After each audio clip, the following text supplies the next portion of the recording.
even hotter tomorrow with triple-digit heat expected for your Saturday. A Viper 6 alert day for Saturday. And then we're going to talk about major changes on the way with the next week headed away, which may include a tropical storm. Details in the forecast coming up. Now on News Channel 6 at 4, the heat is on and it's causing some problems across the area. A look at how a cross-country meet in Augusta was impacted. Plus, a local animal rescue needs your help. How you can support the Edgefield 9. And plans for a new hotel in Evans are off the table, according to the developer. Why the deal went south and what the future of that land could be as your News at 4 starts now. Live from Television Park, this is WJBF News Channel 6 at 4.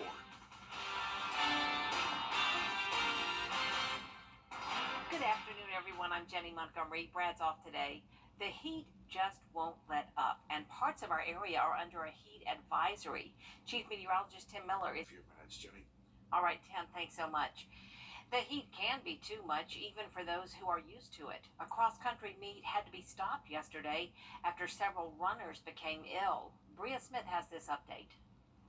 A cross-country meet turned to a trip to the hospital for some local athletes Thursday due to high temperatures, a situation that serves as a warning about working or exercising when the heat index rises to the triple digits.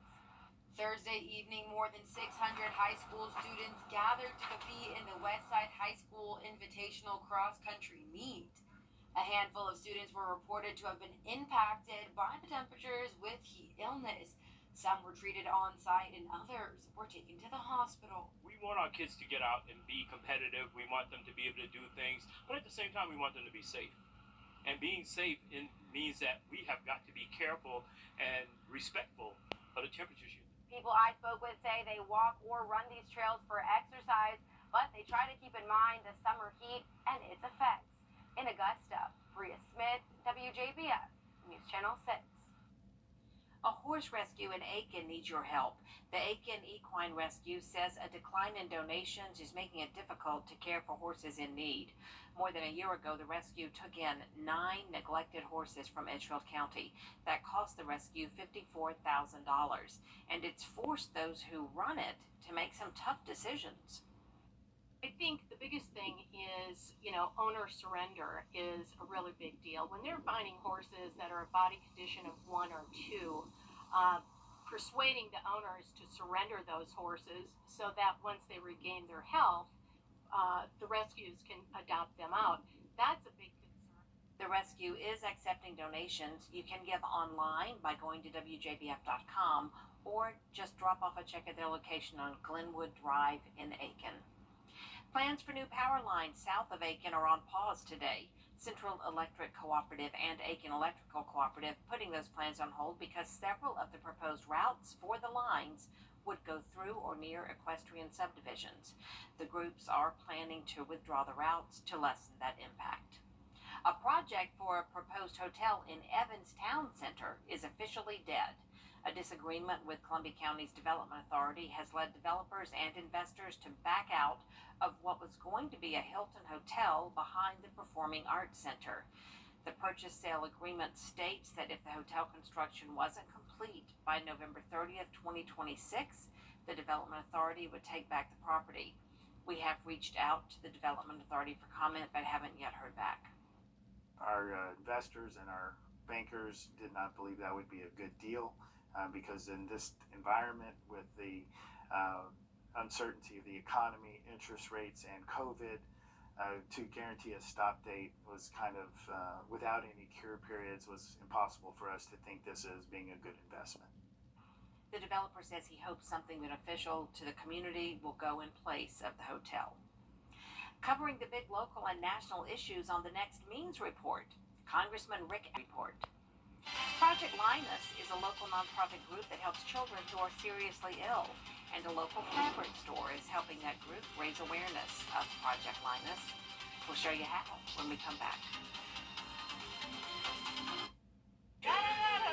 And money. A local business is lending a helping hand to a nonprofit that helps seriously ill children. Brandon Dawson shows us how they're helping and how you can help too. In Augusta, Joanne Fabrics and Crafts has teamed up with Project Linus to do something special for the Children's Miracle Network. We are very active in giving back to our local communities, and right now we are running a fundraising campaign for the Children's Miracle Network, and our local Children's Miracle Network hospital is the Children's Hospital of Georgia. So we today are making fleece blankets for the Children's Hospital of Georgia alongside Project Linus. Project Linus is a nonprofit organization where volunteers come together to make handmade security blankets and donate them to children. The Blanketeers had 3 to 4 volunteers making blankets for every hour of the day between 10 a.m. to 5 p.m. A representative from the Children's Hospital of Georgia showed up to see the all-day blanket making event in action. Our nonprofit hospital really does depend on the support of our community. We couldn't do what we do without partners like Joanne and partners like Project Linus. So we just want to say thank you. We appreciate you, and thank you for being a part of making a difference at our local hospital. For store manager Sarah Ann Powell, getting the chance to raise funds for the Children's Hospital and helping to get blankets to kids in need is personal. I had my own miracle child, not out of Children's of Georgia, but I feel like every children's hospital is the same. Their doors need to be open for if and when a child needs them. A lot of the extras go unnoticed as to what these children's hospitals do for the children and their families. Something simple as a blanket could really brighten somebody's day, especially if the child gets to choose their blanket. And the blanket could even go a long way with the parent who may be sleeping in that chair and you don't know how many days they've been sleeping in that chair. The blanket making day was a success, and over 20 blankets will make their way to kids who need them. We're going to be so excited. For our patients and their families, every little bit makes a difference. Some of our children are going through the unimaginable, and something like a blanket really does make their day and makes a difference for our kids. Even though the blanket making day is over, you can still help the Children's Hospital of Georgia. We will continue to raise money up at our register for the Children's Miracle Network all through the rest of this week and all next week, and all the money is staying local right here at Children's of Georgia. Brandon Dawson, WJBF News Channel 6. A heat advisory today and more heat on the way tomorrow. Chief Meteorologist Tim Miller looks at how hot it could get next in weather.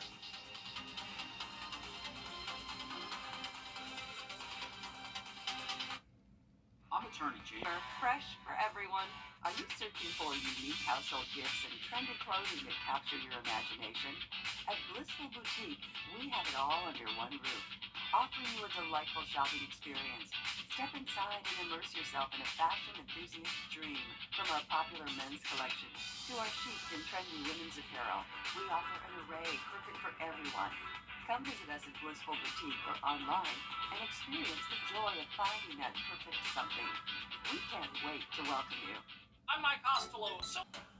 Everybody has a Labor Day sale. Everybody has a Labor Day sale. So why is Weinberger's any different? Conversation. Everybody has a Labor Day sale. So why is Weinberger's any different? Because we have tons of quality Weinberger furniture at low, low prices. That's right. I bought a lot of extra inventory this summer, and it needs to go at any price. We have store-wide markdowns on our huge selection in all 3 locations. Get great quality, name brand furniture at a huge discount now through Labor Day. Get the best prices on Weinberger's furniture this Labor Day, in stock and ready for delivery. Hundreds of people are expected downtown for a national cycling championship Sunday. The USA. Think about all the other cities, and Augusta has been able to host this twice. Then that just kind of goes to show the kind of relationship that the Sports Council's been able to maintain with folks at USA Cycling, as well as other event organizers that we work with on an annual basis. She's talking about the USA Cycling Masters and Para Road National Championship criterium.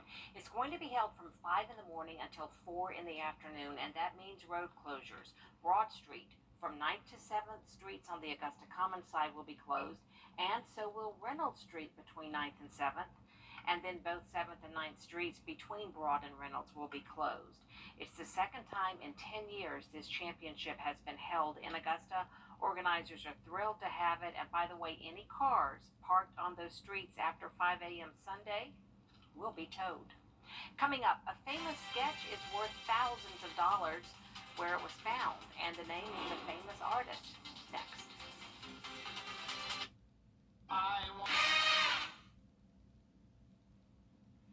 finally, this half hour, in London, a priceless sketch of Winnie the Pooh was found wrapped inside a towel and forgotten about in the back of a drawer. It was in the cellar of a home once occupied by the grandson of British bookseller William Doyle. It's an original black and white sketch of Pooh and his good friend Piglet. The illustration, now heading to auction, was drawn on a thin white card and was signed and dated E.H. Shepard, 1958. In the lower right corner, Shepard is where that was signed. You can see it there. Shepard, of course, is the illustrator of Winnie the Pooh. That's pretty cool. There is more coverage you can count on coming up at 4:30, including News Channel 6's Kira, or you can give at their location on Glenwood Drive in Aiken. A project for a proposed hotel in Evans Town Center is officially dead. Hannah Latier has been following this story and has the latest. A disagreement with Columbia County's Development Authority has led developers and investors to back out of what was going to be a Hilton Hotel right here behind the Performing Arts Center. The project has been in the works for about 2 years, but the recent purchase-sale agreement states that if the hotel construction wasn't complete by November 30th, 2026, the Development Authority would take back the property. We'd agree to all the financial portions of the transaction. The only thing we could not agree on is the start-stop date. And what happens if you do not meet the start-stop date. The PSA also states that the developers would be reimbursed the purchase price, but any other cost would be at their expense. Our investors and our bankers did not believe that would be a good deal because in this environment with the uncertainty of the economy, interest rates, and COVID, to guarantee a stop date was kind of, without any cure periods, was impossible for us to think this as being a good investment. The hotel was supposed to have a fine dining restaurant, a rooftop bar, and other amenities. I'm very disappointed for the county, for the people of the county, as well as for the hotel industry for this area. I think that growth is inevitable and that a hotel would be the ideal project for that portion of the land. I'm just more disappointed than anything else. Bajesko says he wishes the Development Authority luck with future opportunities for the property, but he will be moving on. Plans to continue doing what I'm doing with my current projects and look for other places to do a hotel, but not in Evans. Bajesko says he hopes something beneficial to the community will go in place of the hotel. In Evans, Hannah Latier, WJBF News Channel 6. News Channel 6 did reach out to the Development Authority for comment. We haven't heard back yet, but we will continue to follow this story and let you know what's next for that property. An update now to a story. Weekday afternoons at 3 on News Channel 6. Now, WJBF sports coverage you can count on. As Tim Miller has been telling you, it's going to be a scorcher for week 2 of football Friday night. Make sure you stay cool and hydrated as you head out to watch your team. Some of you will have extra time to get to the stadium for quite a few of our area games. All the Richmond County games have been moved to 8 o'clock kickoffs due to the heat, plus plenty of the South Carolina games, Strom Thurmond in Midland Valley, Rich Spring Manetta at Saluda, the Fox Creek game, plus North Augusta, South Aiken, Silver Bluff all have big road games. Those are all 8 o'clock kicks as well. Wilson, Elko, and Edisto also an 8 o'clock kick. Big ones on tap tonight. Mentioned it. In the Valley, Midland Valley and Strom Thurmond will go at it. Both the Rebs and Mustangs beat Georgia schools in week 1. And top-ranked Bamberg Earhart, the Red Raiders, hit the road to take on one of their rivals in a very good Denmark Olar team. And I told you North Augusta, South Aiken, Silver Bluff. Big road test at Dorman, Lexington, and Socastee in Georgia. Columbia County showdown between Greenbrier at Grovetown. Thompson looks to get in the win column on the road at Jefferson County, and Aquinas put on quite a show in their final home game in that stadium against Jefferson County there at Westside tonight. But Game Night Live also going to be delayed to have some Rebels in downtown Augusta to take on the Laney Wildcats. That is where we find our Kira Goldstein for more on tonight's game. Hey, Kira. Hey Brendan, I'm here with my friend Dallas, and we are getting so excited for this Laney Hepzibah game. We're about an hour and a half from kickoff, and when I talked to the coaches, they said that a big theme in this game is going to be the heat and the elements.